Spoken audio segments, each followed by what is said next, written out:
There is a moment, often dismissed, often feared, when the body no longer craves what it used to, not because it is broken or lacking, but because it is preparing to speak a language more ancient than desire, a language not written in the flesh, but in the silence beneath it. For centuries, women have been taught to read themselves through the mirror of others' eyes, to measure their value by touch, by gaze, by proximity to love. But what if the distance you feel is not abandonment, but an initiation? What if the stillness of your body is not a void, but a vessel, not the end of something, but the beginning of a sacred dialogue you were never taught to honor?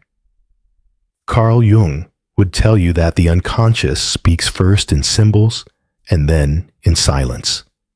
And when your body goes quiet, truly quiet, not from suppression, but from sacred refusal, it is because your soul has found a space to rise through the ruins of every performance you once gave, through every smile that hid your hunger, through every night you offered your skin while starving your spirit. This is not abstinence. This is transmutation. This is a woman returning home to herself after generations of exile. This is the womb becoming the altar again. This is the refusal to beg for affection, becoming the roar of self-possession. And in that silence, you will hear it not all at once, not loudly, but clearly, the voice you buried beneath everyone else's approval. The soul doesn't scream. It waits. It waits for the noise to die down. It waits for the body to stop chasing the next validation. It waits for you to be still enough to finally listen. When the world no longer recognizes the woman you are becoming, it is because she no longer fits into its scripts. You will lose roles. You will shed skins. You will walk into rooms and feel like a ghost of your former self, not because you are fading, but because you are shedding the illusion that you were ever fully there to begin with. Society does not celebrate the woman who chooses her own silence. She becomes threatening. She becomes misunderstood. Because a woman who stops needing to be seen begins to see. And when she sees, she cannot unsee the masks, the shallow seductions, the power games, the emotional currencies that once kept her imprisoned in stories not her own. Jung called this the confrontation with the shadow, the reckoning with the parts of yourself you disowned in order to survive. In silence, those shadows no longer lurk. They emerge. They rise through the dreams you cannot shake, through the memories that return uninvited, through the ache that seems to have no origin. This is not regression. It is revelation. You are not unraveling. You are remembering. Remembering what it felt like to exist before performance, before adaptation, before the pressure to be desirable overtook the right to be whole. And yes, it will hurt. Not because silence wounds you, but because it makes space for all the wounds that were never given breath. Silence is not empty. It is full of everything you refuse to feel. And when the body stops performing, the psyche begins its sacred rebellion. It brings forth what you tried to forget, not to punish you, but to free you. Because what is not faced becomes fate. And the woman who dares to face herself in the quiet, she becomes ungovernable. You may wake up one morning and find that nothing excites you the way it used to. The thrill of attention feels hollow. The chase feels childish. The fantasies you once held feel too small to contain who you're becoming. This is not depression. This is awakening. An awakening that strips you before it saves you. You are being emptied of illusions so that you may finally see what was real all along. The love you were seeking in others was never about them. It was your soul crying out for itself. And now, as your body quiets, the echoes return. You begin to notice the sound of your own breath, the weight of your own heartbeat, the subtle pulse of life beneath the cravings. Jung would say, this is individuation, the sacred process of becoming who you were always meant to be beneath the conditioning. And like all sacred processes, it is laced with agony, because you are not just changing. You are dying. Dying to who you thought you had to be. Dying to the girl who waited to be chosen. Dying to the woman who mistook compromise for intimacy. And in her place, something ancient stirs, something feral, something sacred. The archetype of the wild woman, the one who no longer dances for the crowd but walks barefoot through her own forest, led not by approval, but by instinct. The one who doesn't need to be pursued because she is already home. She no longer runs. She remembers. She remembers that love is not a performance, that intimacy is not a transaction, that silence is not absence, but reverence. And when this woman rises, truly rises, she does not need to announce it. Her presence does the speaking. The silence that once felt unbearable becomes her sanctuary. The solitude that once felt like exile becomes her liberation. She no longer waits to be desired. She chooses to desire only what is sacred, what is aligned, what mirrors the depth she had to bleed for. This is not loneliness. This is sovereignty.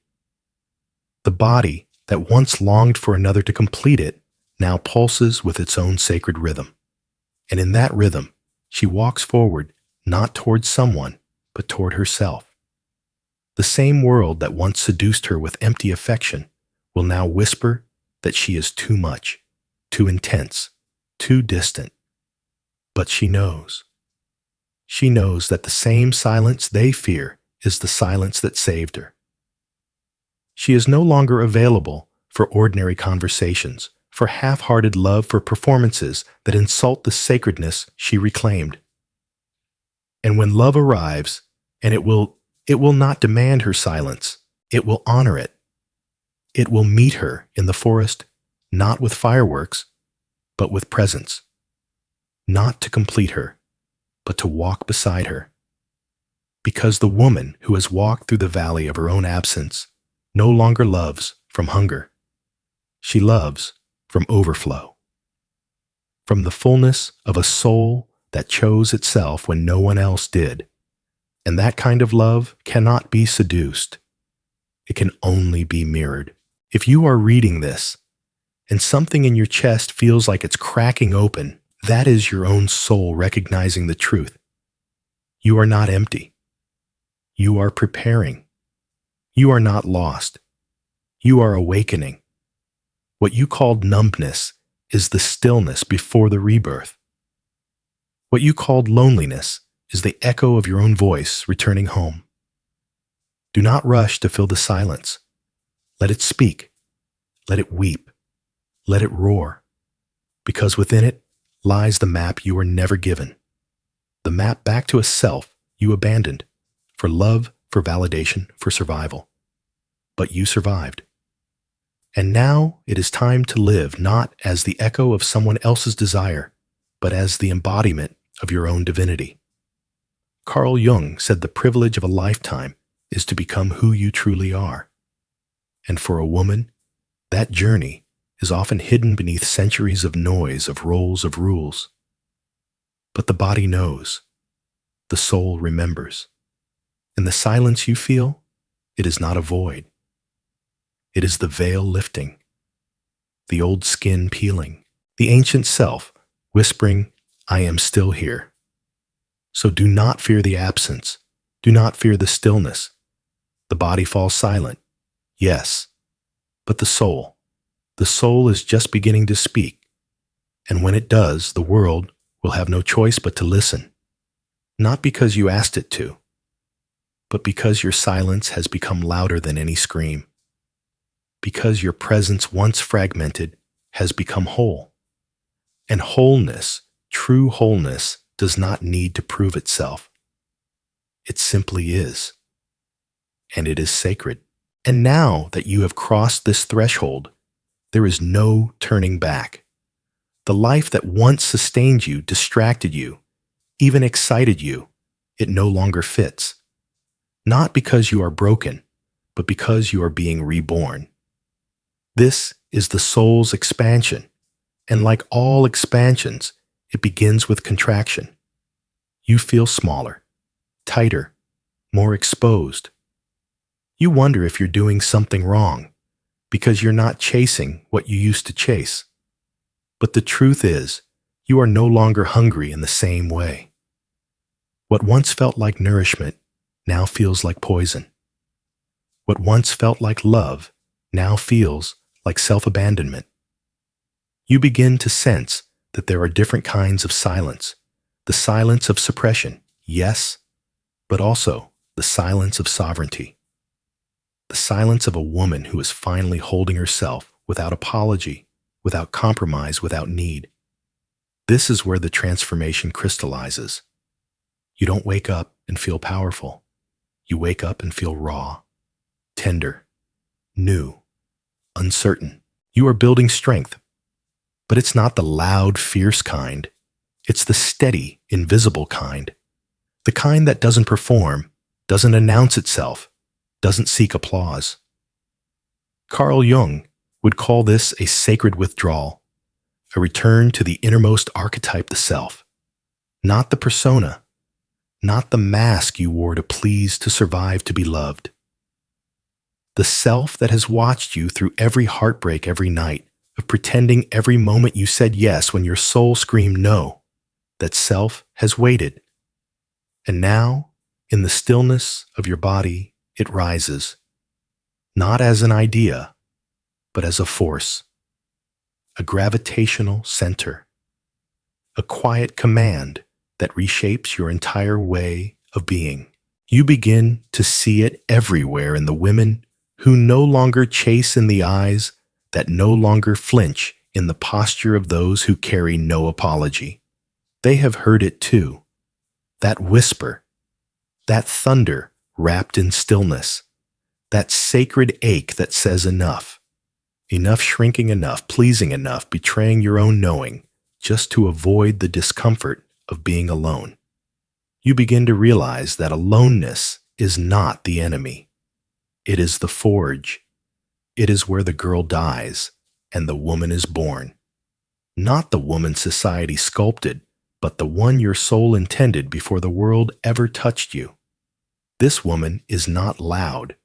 She is not aggressive, but she is immovable, because she has met herself in the abyss and returned with truth.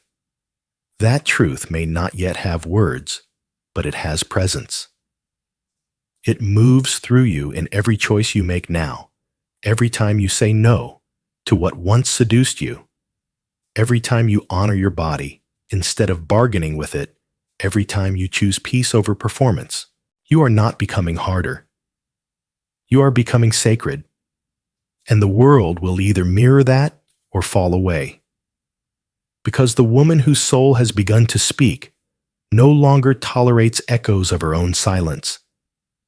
She only accepts presence real-rooted, reverent. The kind of presence that sees her not for her shape or her smile, but for her stillness. For the storm she survived.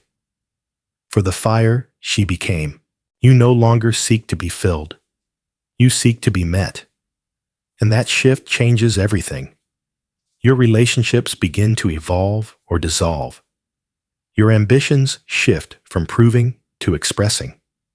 Your desires no longer orbit others' opinions.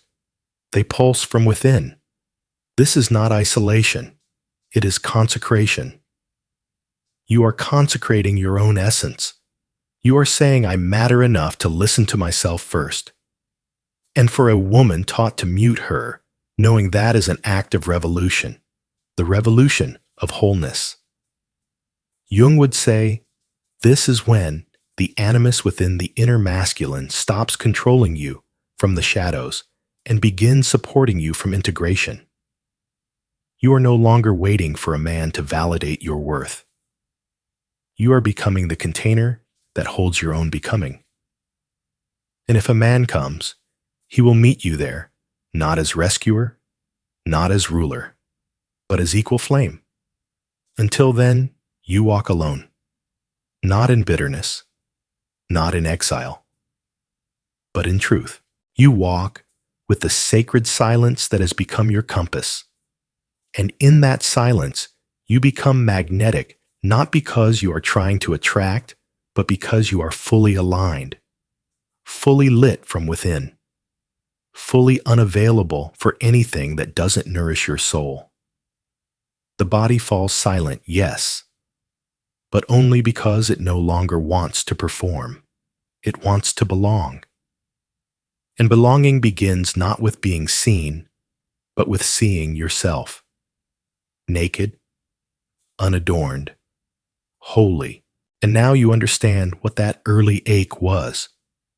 It wasn't emptiness. It was emergence. It was your soul knocking at the walls of your conditioning, asking to be let through.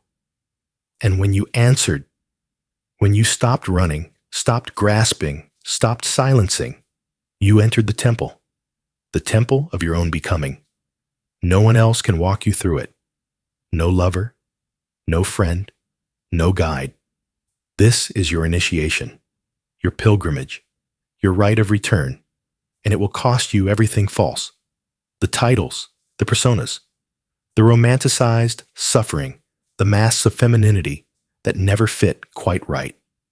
You will grieve who you thought you had to be, and then you will breathe. Deeper than ever, slower, fuller, because you are no longer performing breath. You are being breathed by something ancient, something divine, something that was always inside you, waiting to speak. That is the sound of your soul. That is the reason the body fell silent. And now that you have heard it, you cannot go back. You will never again settle for shallow love. You will never again betray yourself for inclusion. You will never again confuse being needed with being cherished. You have become the voice you were waiting for.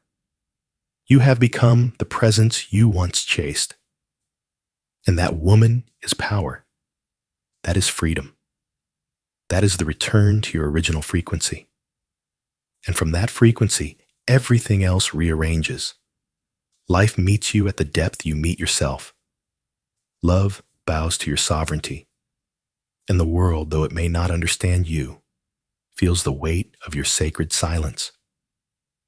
Because you no longer scream to be heard.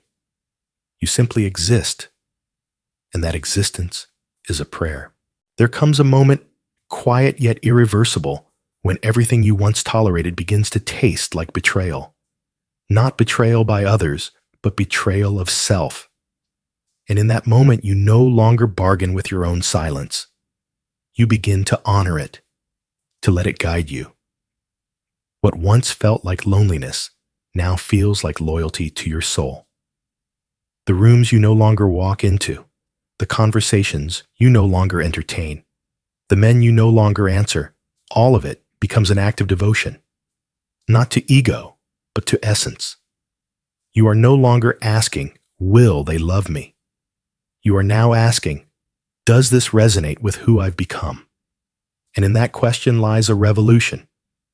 Because women have been taught for centuries to love first, ask later, to give before receiving, to bend before breaking.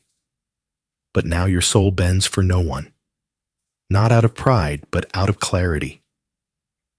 You have touched something real inside yourself, something no gaze, no kiss, no promise can replace, and it makes you fierce not because you hate, but because you finally refuse to abandon yourself again.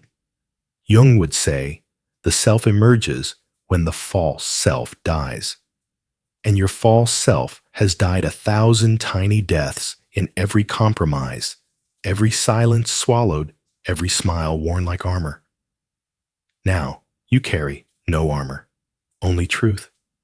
And the truth is, this you are not hard to love. You are hard to manipulate. You are not intimidating. You are deeply felt. You are not too much. You are finally enough for yourself. And that enoughness radiates.